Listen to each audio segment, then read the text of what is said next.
पैसा होना इसलिए ज़रूरी है क्योंकि पैसे का ना होना एक समस्या है। इस्तेमाल करके फेंक देते हैं। चावल से जो निकलता है माड़, उसको किसी कुत्ते के ऊपर फेंक दिया।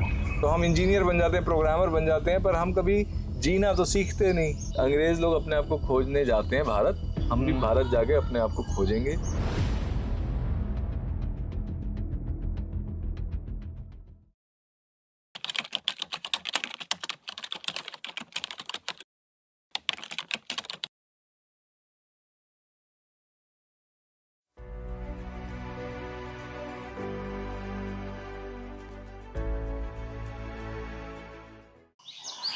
नमस्कार, आज आप सबका फिर से स्वागत है डॉक्टर सिनाज अनप्लग चैनल में।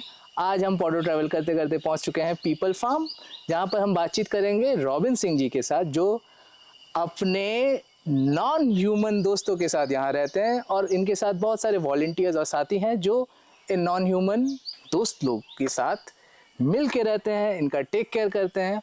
और बेसिकली ये जो नॉन ह्यूमन दोस्त हैं ये हमारे अगल बगल भी रहते हैं, पर हम इन्हें कभी देखते हैं, कभी देख के नज़रअंदाज करते हैं, कभी मानते ही नहीं कि ये हमारे अगल बगल एग्जिस्ट करते हैं, और कभी कभार इन्हें हम दान के नज़र से, दया के नज़र से देखते हैं, बट हम उनको इक्वल खुद के साथ नहीं मानते हैं। कभी कभार बहुतों के साथ ये होता है। तो आज इस विषय में हम बात करेंगे रॉबिन सिंह जी के साथ। पहले तो रॉबिन सिंह जी, हमारे साथ डॉक्टर सिन्हा अनप्लग्ड में बैठने के लिए धन्यवाद। अरे I'm glad to be here. And आपके ये फार्म में कितने सारे नॉन ह्यूमन साथी हैं? तो हमारा फार्म में जो एनिमल्स हैं वो 3 हिस्सों में है। एक तो वो हैं जिन्हें हमने अडॉप्ट कर लिया है एंड वो होंगे अराउंड 45। इसमें सब है, गाय, भैंस, बैल, बकरे, मुर्गे, कुत्ते, है ना। और फिर उसके बाद हमारा हॉस्पिटल है, तो उसकी ऑफिशियल कैपेसिटी तो 70 है। वहाँ पे होते हैं एनिमल्स रेस्क्यू, रिकवर और रिलीज, पर वो 70 ऑफिशियल कैपेसिटी है, 90 से 100 के बीच में वो वेरी करता है। फिर उसके बाद हमारा एक end of life care sanctuary है भाई, जहाँ पे जैसे घोड़े खच्चरों को अक्सर बिल्कुल इस्तेमाल करके सड़क पे फेंक दिया जाता है। अब उनके पास ज़िंदगी के कुछ साल होते हैं, तो वो अपना वहाँ पे, अगर हमारे पास कोई ऐसा आ जाता है पशु, तो वो वहाँ पे अपनी लाइफ के आखिरी साल थोड़ा कंफर्ट में रिलेटिवली बिताता है। इस्तेमाल करके फेंक देते हैं। हाँ, मतलब इट्स अ डीप थिंग, थोड़ा बताएंगे? अब देखिए, कोई भी अब जो पशु है ना, जिन्हें आप जंगल से ले आए, अब आपने डोमेस्टिकेट कर लिया, आपने इस्तेमाल के लिए ही किया, तो अब जैसे लोग कुत्तों के बारे में ऐसा नहीं सोचते, पर मैं अगर आपको बताऊं कि आगे अपना नाम सुन के कोई नहीं तो जो जैसे घोड़े खच्चर हैं, वो वर्किंग एनिमल्स की तरह ही देखा जाता है भाई। बीस्ट ऑफ बर्डन, इन पे बोझा डालो, इनका इस्तेमाल करो, चाहे वो ईंट है या लोगों को यहाँ से वहाँ ले जा रहे हैं। उसके बाद उनके घुटने सूजना शुरू कर देते हैं। लोग क्या करते हैं, सरिये से घुटने में छेद करके फ्लूइड ड्रेन कर देते हैं। जब तक चला सकते हैं वो उसको एक मशीन की तरह चलाते हैं, और जब वो मशीन उनको यूज़ देना बंद कर देती है ना, तो फिर वो उसको सड़क पे निकाल देते हैं। गाय के साथ भी यही होता है। गाय जब तक दूध दे रही है तब तक काम की है, उसके बाद उसको निकाल देते हैं। तो जब तक वो यूज़ हो रहे होते हैं वो अब्यूज़ हो रहे होते हैं, और जब यूज़ ख़त्म होता है तो वो अबैंडन हो जाते हैं। रॉबिन सिंह जी, आप जो बात बोले ना, ये एवरीडे लाइफ में हम अपने आंखों के सामने भी देखे हैं, और मैं खुद भी देखा हूँ। बहुत समय मैं ये भी देखा हूँ कि लोग गरम जो चावल से जो निकलता है माड़, उसको किसी कुत्ते के ऊपर फेंक दिया, ठीक है, गाय के ऊपर। This something I have seen, और मुझे ख़राब भी लगा बहुत। नाउ द पॉइंट, आप जो बोल रहे हैं ये हमारे अगल बगल होता है, बट इसको माइक्रो लेवल में हम शायद से ऑब्जर्व भी नहीं करते हैं, या बहुत समय करके भी सिंपैथेटिक होते हैं, एम्पैथेटिक नहीं होते हैं। हाँ, आप जिसकी बात करें, लोगों में एपैथी है बहुत ज़्यादा। अब उस एपैथी के देखिए 2 कारण हैं। एक तो ये कि जब आपके आसपास बहुत ज़्यादा सफरिंग होती है ना, जिस बारे में आप कुछ कर नहीं सकते, तो आप एज ए डिफेंस मैकेनिज्म उसको देखना बंद कर देते हैं। दूसरा, मुझे लगता है कहीं पे जो ये वैल्यू है एम्पैथी की, सर्विस की, कि भाई हम दुनिया में आए हैं तो हम किसी का भला करें, है ना, हम किसी के साथ वो ना करें कम से कम जो हम नहीं चाहते हमारे साथ हो, और दूसरा, यदि कोई व्यक्ति मुश्किल में है तो हम उसकी वैसे ही मदद करें जैसे हमारी हो। ये जो बेसिक वैल्यू है, ये पेरेंट्स बच्चों को बताते ही नहीं है। अग्रीड। वो ये कहते हैं कि भाई तू पढ़ाई कर ले, पैसा कमा ले, शादी कर ले, बच्चा पैदा कर ले, Life बच्चे को settle। अपना जैसा बना ले, बस। और ये विशियस साइकिल चलते रहे। हाँ, करेक्ट करेक्ट। आप ये पर्टिकुलर नोबल प्रोफेशन को आपने अपना कैरियर हिसाब से क्यों चुना, कब चुना, कैसे चुना? करियर तो पता नहीं, मुझे नहीं पता करियर का मतलब क्या होता है, टू बी ऑनेस्ट। मुझे लिटरली ये भी मुझे भी समझना नहीं है पता। आपसे। मैंने ये चुना, मैं ये नहीं कहूँगा कि मैंने रास्ता चुना, इस रास्ते ने मुझे चुना। देखिए, मैं तो अपना यूएस में था, मेरी अपनी एक टेक कंपनी थी, और मेरा जो एक गोल था कि भाई मेरे पास अपने दिन के 24 घंटे हो, मुझे काम ना करना पड़े, वो गोल मैं अचीव कर चुका था, लेकिन मैं खुश नहीं था। तो मैं भारत आया अपनी खुशी खोजने के लिए, और फिर मैं ट्रैवल कर रहा था। फिर मुझे एक लेडी मिली, वो बड़े सारे डॉग्स का ध्यान रख रही थी, लॉरेन। तो वो बूढ़ी भी थी और बीमार भी रहती थी, पैसा भी नहीं था, और फिर वो इतना कुछ कर रही थी। तो उनको देख के मुझे थोड़े अपने आप पे शर्म आई कि देखो, इनके पास कुछ नहीं है, ये इतनी मदद कर रही है, तुम्हारे पास तो सब कुछ है। फिर ये कि जो मेरी मम्मी है ना, मैंने वैल्यूज़ की बात करी, मम्मी ने वैल्यूज़ मुझे सारी दी थी बचपन में। वो कहती थी पिताजी की बात मत सुनो, पिताजी मेरे वैज्ञानिक थे, तो उनको यही था कि भाई लड़का थोड़ा इंजीनियर टाइप बने। तो वो कहती थी पिताजी की बात मत सुनो, हम क्रांतिकारी परिवार से हैं, सर्विस, बुद्ध के रास्ते पे चलो, नानक के रास्ते पे चलो। पर उस समय मम्मी की वो बातें लगती थी बोरिंग। अब जब पिताजी वाला रास्ता मतलब पिताजी वाला रास्ता भी नहीं लिया मैंने, पर चलो एक मटेरियल सक्सेस मिल गई, है ना। हाँ। तो वहां पे देख लिया कि यार ये तो बेकार है। पैसा होना इसलिए जरूरी है क्योंकि पैसे का ना होना एक समस्या है ना। मैं पैसे को डिस्काउंट नहीं करूंगा, पर ये समझ में आ गया कि खुशी नहीं है इसमें, सामान खरीदते रहने में, इसमें खुशी नहीं है। तब उस सिचुएशन में आगे जब लॉरेन मिली, तो फिर मम्मी की वैल्यूज भी याद आई। तो फिर लगा कि छोड़ो खुशी खुशी, इसी पर्पस के रास्ते पे चलो। तो इस रास्ते ने मुझे ढूंढ लिया, तो फिर मैं इस रास्ते पे मैंने चलना शुरू कर दिया। और तब मेरी फिलॉसफी ऑफ लाइफ कंप्लीट हो गई, क्योंकि जैसे मैंने आपको बताया कि भाई मैंने अपने गोल्स अचीव कर लिए थे। उसके बाद जो मेरे दिमाग में डाउट आ रहे थे ना, वो दो डाउट थे। मतलब दो डाउट एज इन दो फैक्ट थे जो मुझे बॉदर कर रहे थे। एक फैक्ट ये था कि देखिए, हम जब भी कुछ कंज्यूम करते हैं, आप कुछ भी खरीद रहे हो, आप कपड़ा खरीद रहे हो, आप कुछ खा रहे हो, उसके पीछे एक प्रोडक्शन प्रोसेस है ना। कोई भी चीज़ या तो उगाई जाएगी या माइनिंग होगी उसकी। दोनों ही वॉयलेंट प्रोसेसेस हैं, दोनों के लिए इकोसिस्टम डिस्ट्रॉय होते हैं। ये तो सिर्फ उसको निकालना हुआ, जमीन से आपने अनाज निकाला या कोयला निकाला, कुछ भी निकालो, वॉयलेंस हुई। उसको आप तक लाने के लिए सड़क चाहिए, ट्रांसपोर्ट चाहिए, फैक्ट्रियां चाहिए, उस सबको चलाने के लिए, और माइनिंग चाहिए, पेट्रोल चाहिए, उसके लिए वॉर होते हैं। तो हर कंजम्पशन के पीछे सफरिंग है, फैक्ट। जीने के लिए आपको सफरिंग करनी पड़ेगी, फैक्ट। भाई आप जीना थोड़ा ना छोड़ दोगे। ये एस्पेक्ट एथिकल कंजम्पशन वाला पॉइंट में जा रहा है। मतलब क्या प्रोसेस थ्रू वो मैं सिर्फ कंजम्पशन की बात कर रहा हूँ। आप कंज्यूम कर रहे हो, मैं कह रहा हूँ बड़े आप एथिकल हो। आप एक कपड़ा पहनते हो और सिर्फ दिन में चावल खाते हो, कंज्यूम तो आप कर रहे हो ना। कंजम्पशन के पीछे सफरिंग भी हो रही है। सफरिंग बुरी है, हर कोई सफरिंग अवॉइड करता है। केचुए को आप पिन चुबाओगे, पीछे होगा। आदमी को आप पिन चुबाओगे, वो भी पीछे होगा। आदमी, औरत, गाय, केचुआ, हर कोई कहता है सफरिंग बुरी चीज है। हाँ, क्योंकि केचुए के लिए देखिए, हार्ट ब्रेक मैटर नहीं करता, पैसा मैटर नहीं करता। तो अगर हम एक कॉमन चीज लें सब में, तो सफरिंग है। तो सफरिंग बुरी है, हमारे जीने के लिए हम सफरिंग कॉज करते हैं। तो मैंने कहा भाई मैं जीऊं क्यों, है ना। तो जब मुझे लॉरेन मिली और मैंने देखा कि यार जिस हिसाब से मैं जी रहा था ना, पैसा कमाया, खर्चा, उसमें ये सवाल आ रहा है कि यार जीना ही क्यों। तुम तो सफरिंग कॉज कर रहे हो, इतनी सफरिंग बुरी है। तुम सोचते हो तुम अच्छे हो, आपका जो बिलीफ है मैं अच्छा हूँ, और जो फैक्ट्स हैं वो लाइन अप नहीं कर रहे ना। पर जो लॉरेन का रास्ता था कि भाई जियो और जीने दो, इसलिए ना सिर्फ जीने दो, जीने में मदद करो। जो सफर कर रहा है, वेरी ट्रू, उसकी सफरिंग हटाओ, अपनी लाइफ को रीपर्पस करा फिर मैंने। तो ये लंबा आंसर आपके छोटे से सवाल का। ये पूरा आंसर के बीच में एक पॉइंट आपने बोला, आप कमा रहे थे, you are earning and you are living, but एक पॉइंट में आपको फील हुआ, you are feeling that vacuum, एक गैप आपके बातों में जो मेरे को लगा। अचानक से ये फीलिंग क्यों है? तो मैंने भी ये जानना चाहा कि क्यों हो रहा है ये।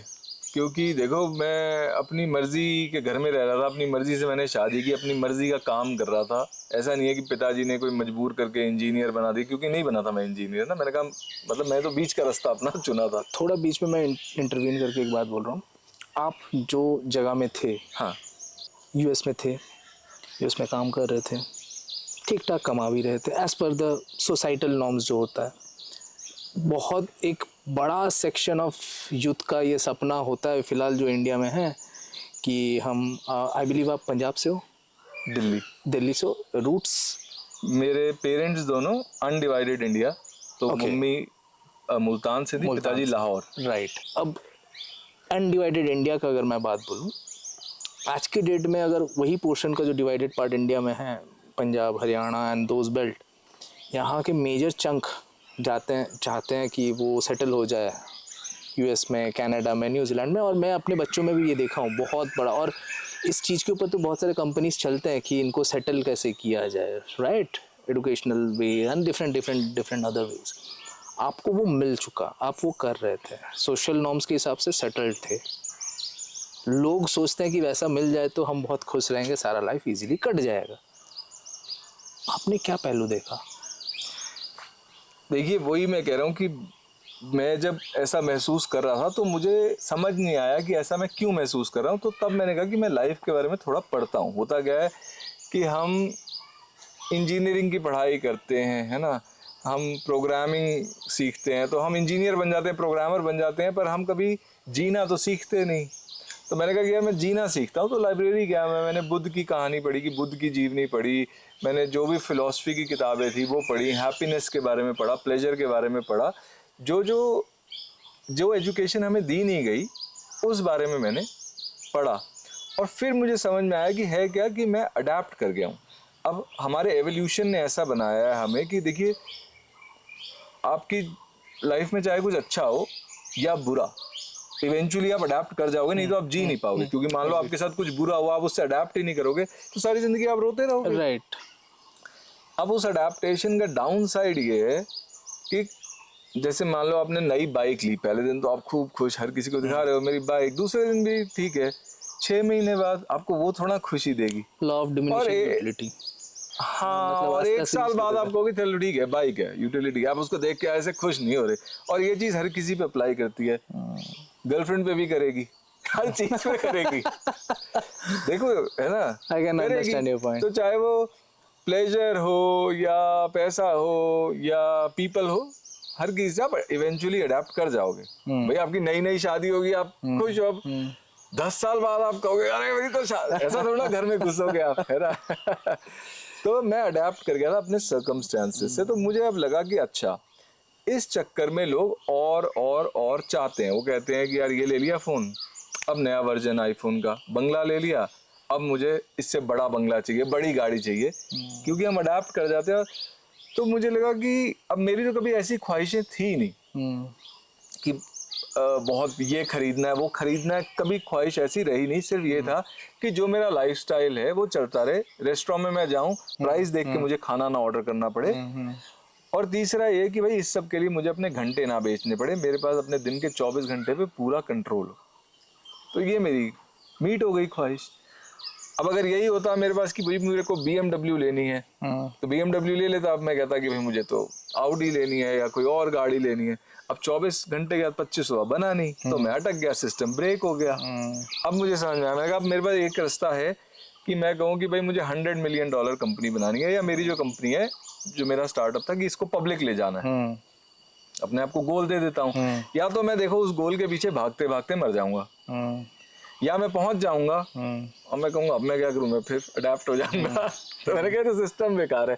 तो फिर मैं कहा छोड़ो सब, अंग्रेज लोग अपने आप को खोजने जाते हैं भारत, हम भी भारत जाके अपने आप को खोजेंगे कि खुश रहने का क्या तरीका है। क्योंकि ये जो सोसाइटी वाला टेम्पलेट है ये तो किसी काम का है नहीं। पिताजी को फोन किया, वो कह रहे थे बच्चा कर लो, मैं कहा बच्चे तो तुम्हारे भी हैं, तुम भी खुश नहीं हो, तो ये तो स्कैम है।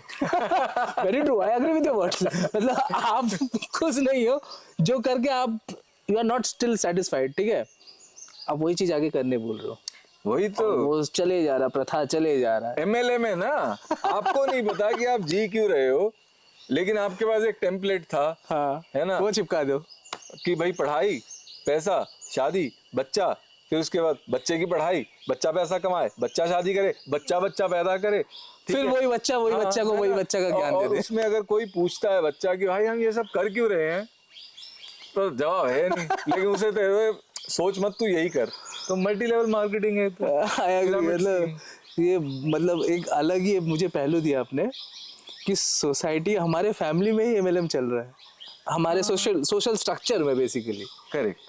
ठीक है, और ये होता है, ये इस चीज मैं भी देखा हूँ, लाइक मेरे केस में when I got married and after like we are 5.5 years and we decided we will not take kids, we will adopt a person, right, and this is something we decided, मतलब शादी के समय हम लोग decided. But जो society वाला फंडा रहता है, बच्चे लो, दोस्त के किसी के व्हाट्स आप कर लो, हम बोला भाई वी डोंट वांट टू, दुनिया में बच्चे बहुत हैं, हमारा देश का पॉपुलेशन 1.4 बिलियन पार कर चुका है, तो मुझे एक्स्ट्रा नहीं ऐड करना है। हाँ, जिसको सही पेरेंटिंग नहीं मिला है वी कैन गिव दैट, हाँ, जो लाइफ एक आ गई है वेस्ट होगी, हाँ सही दिशा दे सकते हैं, एक क्यों 10 को दे सकते हैं, एग्जैक्टली राइट एग्जैक्टली। तो हमें लेके आना है, नहीं आपका ब्लड, हम बोलो बॉस ये ब्लड लाइन का फंडा ना हमें, मेरे को हजम नहीं होता, this is my personal way, because technically the thing is that मैं खुद भी किसी ने मेरे को पाल पोस के बड़ा किया, that is not my blood line वाले बंदे, तो आई फेल्ट दैट कि किसी ने मुझे किया तो मैं क्यों नहीं कर सकता हूँ। वही चीज़ आपने मेरे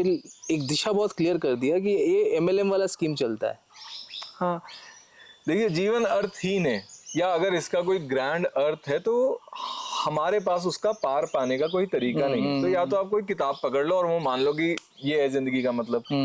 समझदार लोग ऐसा नहीं कर सकते हैं, राइट। ठीक है, तो आपको अपने जीवन को एक अर्थ देना होता है। अब वो जो अर्थ देना है वो काम कठिन है, लेकिन टेम्पलेट कॉपी करना इजी है ना। तो ये सारा चक्कर है, इस चक्कर में ये टेम्पलेट चला हुआ है, लोग जिए जा रहे हैं, धक्के से जिए जा रहे हैं। रॉबिन सिंह जी का ये बात को मैं थोड़ा एक्सटेंड करके सिंप्लीफाई करता हूँ, खुद को इंट्रोस्पेक्ट करना ज़रूरी है।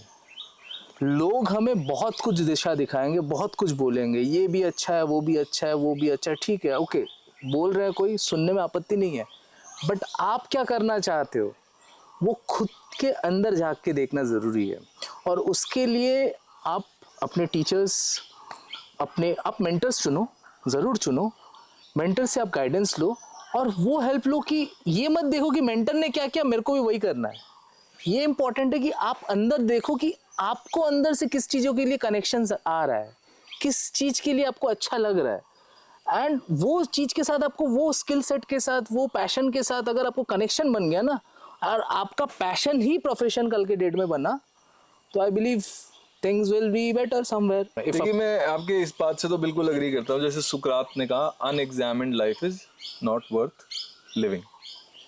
बाकी मैं पैशन से ज्यादा पर्पस ड्रिवन हूँ, है ना। मुझे लगता है कि पैशन थोड़ा ओवररेटेड है। मुझे लगता है कि पहले तो आप ये देखो कि आपकी फिलॉसफी ऑफ लाइफ क्या है, आप अपने आसपास चीजें ऑब्जर्व करो एंड देखो कि आप जी क्यों रहे हो। अगर आपके पास वो एक आंसर होना चाहिए ना, आप क्यों जीना, पहले तो जीना चाहते क्यों। क्योंकि देखिए पैदा होना हमारे हाथ में नहीं था, राइट, मरना तो हमारे हाथ में है ना। तो जब मैंने सब कुछ अचीव कर लिया, मेरा एक सवाल था, why wait, why am I waiting to die, why should I kill myself. उसका मेरे पास आंसर नहीं था, तो उसका आंसर चाहिए ना, why should you kill your self. वो आपका, वहां से आपका पर्पस मिलेगा। तो मुझे लगता है कि अब आप जब सड़क पे निकलते हो, आपको कितनी, कोई बच्चा दिखेगा गाड़ी साफ कर रहा है, बड़ी सारी प्रॉब्लम्स दिखती है भारत में। तो खासकर हम, स्विट्जरलैंड तो है नहीं हमारा देश, दरवाजा खोलते ही समस्या है, तो कई बार लगता है यार कोई इस बारे में कुछ करता क्यों नहीं। तो अगर कहीं पे आपकी ये फिलॉसफी ऑफ लाइफ आपको ये कहती है कि यार जीने का मतलब किसी की मदद करना, तो एक मुद्दा चुनिए जो आपके इंटरेस्ट से अलाइन करता हो, आपकी एबिलिटी से अलाइन करता हो और आपकी परिस्थितियों में फिट होता हो, और फिर उसकी तरफ काम करिए। Technically contributing to the society somehow. Society, अब मुझे नहीं पता, देखिए सोसाइटी का क्या मतलब, कंट्रीब्यूटिंग टू द वर्ल्ड में, मतलब वर्ल्ड में वही आता है जो भी पेन फील करने के केपेबल है ना।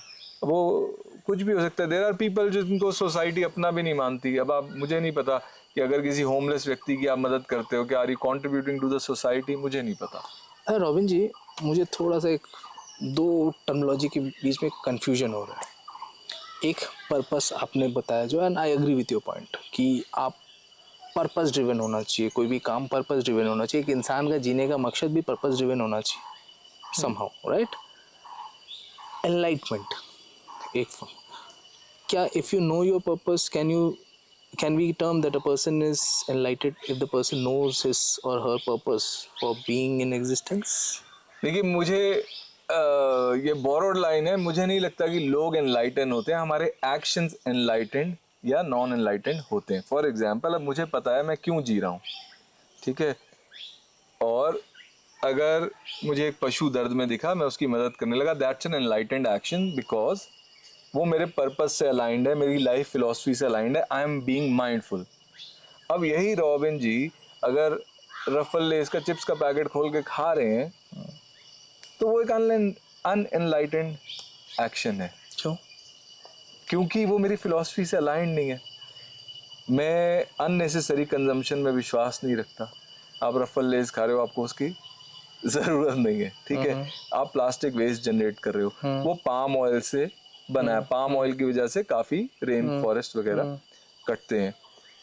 मैं अपनी हेल्थ का नुकसान कर रहा हूँ, और जबकि मुझे पता है कि जो मेरा समय है वो सिर्फ मेरा नहीं है भाई, मेरे पास जो समय आ रहा है अगेन दूसरों को सफरिंग दे के आ रहा है, और मैं उस समय का जितना हो सके मैक्सिमम यूटिलाइजेशन करना चाहता हूँ। अगर मैं अनहेल्दी हो जाता हूँ रफल लेस खा के, तो भाई मैं I did a disservice to all the snails and earthworms that got killed in our farm to give me food, है ना, मैं उन्हें डिससर्विस कर रहा हूँ। तो वो एक अनएनलाइटेंड एक्शन है। तो इसी तरह मुझे लगता है कि लोग भी अच्छे बुरे नहीं होते, ये भाषा के शॉर्टकट है। पर इस बात को समझना चाहिए। अब एक व्यक्ति है 99% बुरी चीजें करता हो सकता है 1% अच्छी चीज करता हो, लेकिन उसको हम शॉर्टकट में कह देंगे ये बुरा व्यक्ति है। हो सकता है मुझे लोग कहते हो ये अच्छा आदमी है, डजंट मीन कि मैं कुछ बुरा नहीं करता, है ना। आप जब यूएस से यहाँ आए, what's your age that time? मैं था 31 एंड नाउ 45। ये जर्नी में what are the changes right now you see yourself compare to 31 जब आप वहाँ पर थे? इंट्रोस्पेक्ट करके देखिए, जो दो मेजर चेंजेस आए, एक तो इसमें आया कि जो मुझे लगता था कि मैं कर सकता हूँ, पहले मुझे लगता था कि मैं सफरिंग काफ़ी हद तक ख़त्म कर दूंगा, कुछ कर दूंगा। फिर मुझे लगा कि नहीं भाई, ये स्प्रिंट रेस नहीं है, ये तो सफरिंग तो बहुत ज़्यादा है, तुम बर्न आउट कर जाओगे। फिर मुझे लगा मैराथन है, धीरे धीरे काम करेंगे, धीरे धीरे इसकी तरफ करेंगे।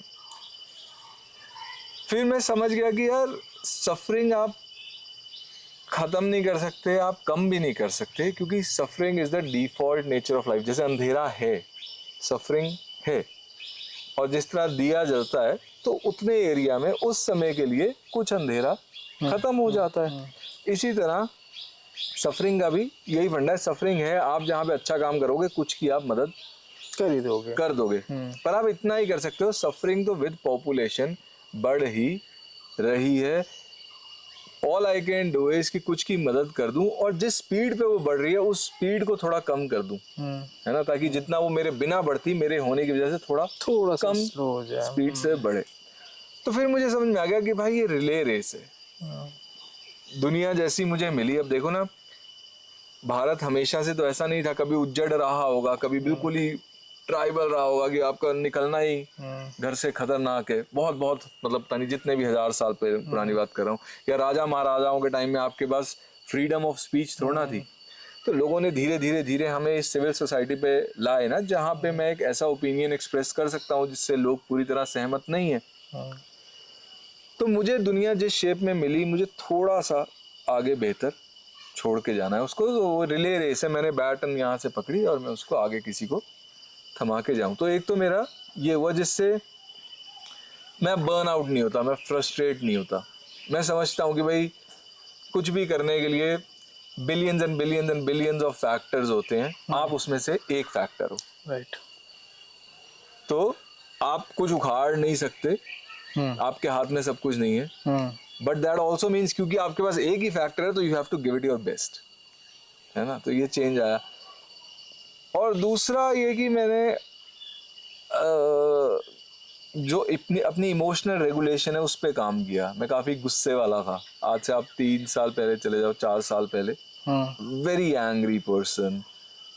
तो उस पे मैं काम कर पाया। कैमरे के सामने तो मैं ठीक था, क्योंकि मैं समझ गया था कि भाई आप क्या बोल रहे हो उससे ज़्यादा ज़रूरी है आप कैसे बोल रहे हो, है ना।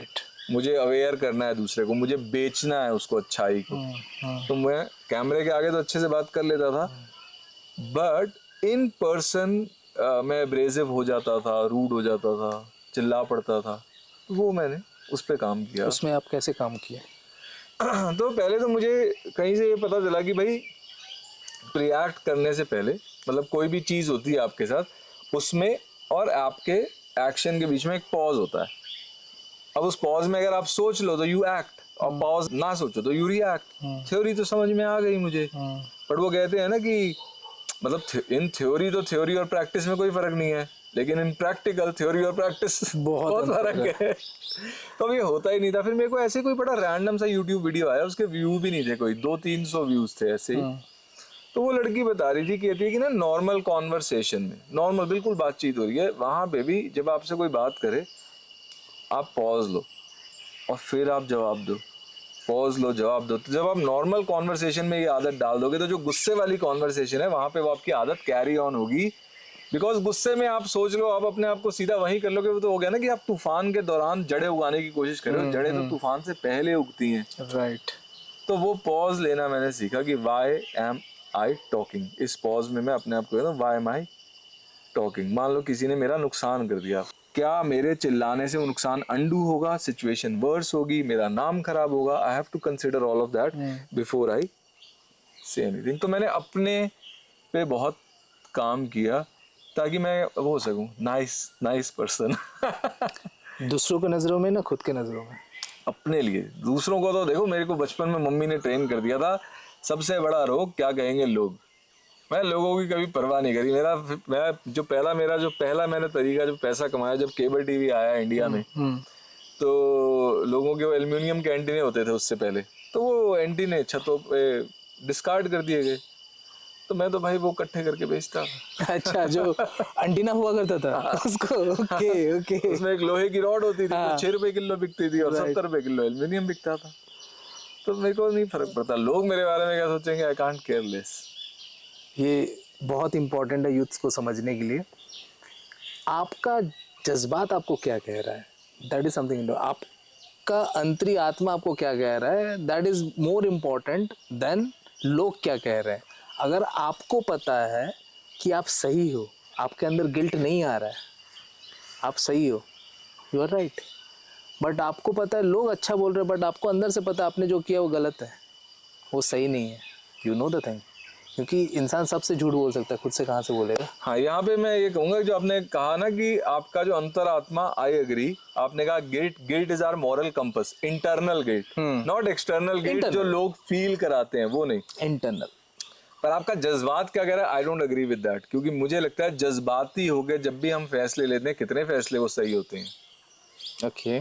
तो फैसले तो आपको रैशनली लेने चाहिए। भाई आप टैक्स भर रहे हो, आप इमोशनल होकर थोड़ा ना पढ़ते हो हमारा देश वॉर में है, दे करोड़ रुपया। नहीं ना यार, आप कैलकुलेट करके करते हो, राइट, है ना। तो आई थिंक लाइफ के मोस्ट डिसीजंस ठंडे दिमाग से लिए जाएं, इम्पल्सिव नहीं होके आराम से। हाँ, इमोशनल होके भी नहीं। Agree, I take back my sentence, I take back. नहीं, सी रॉबिन जी, जानते हो मैटर क्या है? ये जो हम लोग बातचीत कर रहे हैं ना, ये मैं कोई सब्सक्राइबर बेस बनाने के लिए नहीं कर रहा हूँ। ये पहला बात है, एक दूसरे से हम लर्न कर रहे हैं। Your whole journey itself is a experience, it's a book, और वो वॉल्यूम में भी बन जाएगा। हम हर इंसान का जर्नी ही एक अलग अलग वॉल्यूम में किताब बन जाए। तो हंसा मैं इसलिए क्योंकि मेरी बुक आ रही है अगस्त में। आप जो भी सुन रहे हैं, बुक का नाम आप अभी तक रिवील किया? बुक का नाम है हैप्पीनेस हैपेंस। ओके। ये पेंगुइन प्रकाशन, पेंगुइन पब्लिकेशन। हाँ। सबटाइटल है happiness for those who have everything else. आप सबको ये बुक का नाम जो है स्क्रीन के नीचे दिख रहा होगा, और ये किताब जब भी पब्लिश होगा, आई बिलीव आप मार्कअप करके रख दीजिए, ऑनलाइन प्लेटफॉर्म्स में मिल ही जाएगा।